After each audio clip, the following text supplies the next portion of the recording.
Video में मैं एक छोटी सी इन्फॉर्मेशन आपके साथ शेयर करना चाहती हूँ, अगर आपका ध्यान गया हो इस साइड या नहीं। तो जो हमारे कीचड़ जी हैं, उन्होंने एक वीडियो कल अपलोड किया था जहां उन्होंने कहा था कि उनको दीदी को लेकर कोई भी प्यार नहीं था, उनकी साइड से सिर्फ और सिर्फ अफेक्शन था। लेकिन कोई ऐसा बंदा है जो दीदी के बहुत ज़्यादा करीब है और उसमें एक औरत भी शामिल है जिसने मुझसे कहा कि तुम इनकी शादी तुड़वाओ, और मैंने वैसा का वैसा ही किया। अब ये अगर सारा एक बार फिर से सिनेरियो देखा जाए तो इसमें अगर शक की सुई जाती है, भैया की स्क्रिप्ट के अकॉर्डिंग अगर किसी के ऊपर शक की सुई जाती है तो वो कोई और नहीं, दीदी जी के भैया और भाभी हैं। अब मैं ऐसा इसलिए बोल रही हूं क्योंकि जैसे ही भैया जी ने दीदी के बारे में इतना बड़ा खुलासा किया था कि उनका अफेयर था दीदी के साथ, उसी वक्त भैया जी लाइव आए थे और लाइव आकर जो जगत दीदी के भैया हैं उन्होंने स्वीकार कर लिया था कि हाँ मेरी बहन गलत है, हाँ मेरी बहन कैरेक्टरलेस है, लेकिन हाँ उसमें अकेले उसकी गलती नहीं है, साथ में कोई और भी शामिल है। तो इस हिसाब से देखा जाए तो अगर जगत भैया किसी के ऊपर उंगली पॉइंट आउट कर रहे हैं तो वो जगत जो दीदी हैं उनके भैया और भाभी हो सकते हैं,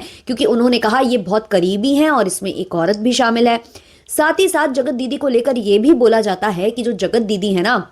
वो अपने घर को संभालती हैं, जो सारा खर्चा वगैरह है वो वही उठाती हैं। इवन जो हमारे कीचड़ जी हैं वो भी बता चुके हैं कि उनकी बेटी बीमार हो जाए या कोई भी आपदा आ जाए तो पैसे दीदी से मांगे जाते थे और कहा जाता था कि तुम पहले पैसे ट्रांसफर करो। तो वैसे तो कीचड़ की स्क्रिप्ट पर कोई भी भरोसा नहीं है, लेकिन जिस हिसाब से स्क्रिप्ट सुनाई गई है और जिस हिसाब से हम पूरा सिनेरियो अगर देखते हैं तो जो भैया और भाभी हैं उनको इस चीज से कष्ट हो सकता है, क्योंकि अगर दीदी चली गई तो उनके पैसे कमाने वाली मशीन चली जाएगी, उनकी सोने की चिड़िया उड़ जाएगी। तो वो ही हो सकते हैं जो इस मैटर में जगत भैया का साथ दे रहे हो। अब ये वाली बात देखो, ये भैया के स्क्रिप्ट से निकल कर आती है, मैं इसमें बिल्कुल भी यकीन नहीं करती हूं, लेकिन जिस हिसाब की स्क्रिप्ट सुनाई गई है तो ऐसा लग रहा है कि भैया और दीदी मिल चुके हैं। और दीदी जो शुरू से ही नहीं चाहती थी कि उनके भाई का व्लॉगिंग चैनल रहे और ये सब हो, तो जानबूझकर एक ऐसी स्क्रिप्ट तैयार की गई है जिसमें जो डिफॉल्टर हैं वो उनके भैया और भाभी हो जाएं, क्योंकि पहले भी ये चीजें हुई हैं। जगत दीदी का जो उनके भैया के साथ है वो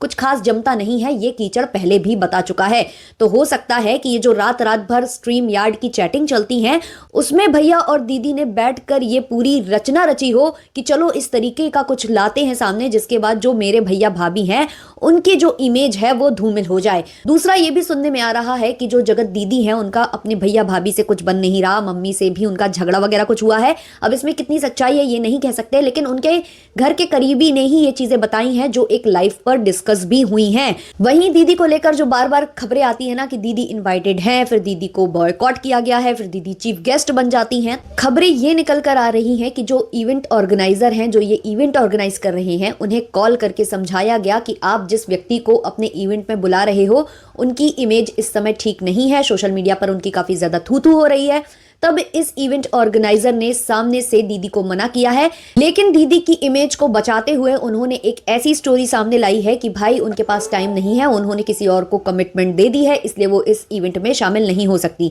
लेकिन अगर आप थोड़ा सा दिमाग यहाँ पर लगाओ तो कोई भी इवेंट जब ऑर्गेनाइज होता है तो उसमें कौन आने वाला है, कौन चीफ गेस्ट आने वाला है, कौन गेस्ट होने वाला है, कौन नहीं होने वाला है, ये सारा डिस्कशन पहले हो जाता है, उसके बाद ही बैनर्स बनते हैं। और जब बैनर शेयर हो चुका था उसके बाद ऐसा कैसे हो गया कि भाई उनकी कमिटमेंट कहीं और थी? तो ऐसा कुछ नहीं है, ये स्टोरी बनाई गई है ताकि जो ऑलरेडी खराब हुई इमेज है वो और ज्यादा खराब ना हो जाए, मार्केट में नाम ना खराब हो जाए कि एक व्यक्ति को पहले चीफ गेस्ट की तरह इन्वाइट किया गया और फिर उसे मना कर दिया गया। मना करने की कई वजह हैं, उस वाले इवेंट में कई लोग शामिल होने वाले हैं जो इनके करीबी हैं, जिनसे अब इनकी नहीं बन रही, उन सब ने ऑलरेडी मना किया था। और कुछ और भी लोग थे जो वहीं के रहने वाले हैं जबलपुर के, उनका कहना था कि अगर आप उन्हें इनवाइट करते हो तो हम इस इवेंट को कर देंगे बॉयकॉट। और ऐसे इवेंट्स सस्ते मद्दे नहीं होते हैं, इसमें काफी ज्यादा खर्चा होता है, जिस वजह से इवेंट ऑर्गेनाइजर्स ने खुद ही दीदी को मना किया और बाद में एक स्टोरी पेश कर दी जिससे ना तो उनकी ऑर्गेनाइजेशन की इमेज खराब हो और ना ही दीदी की। तो इसलिए इस तरीके की न्यूज सामने अभी निकल कर आ रही है।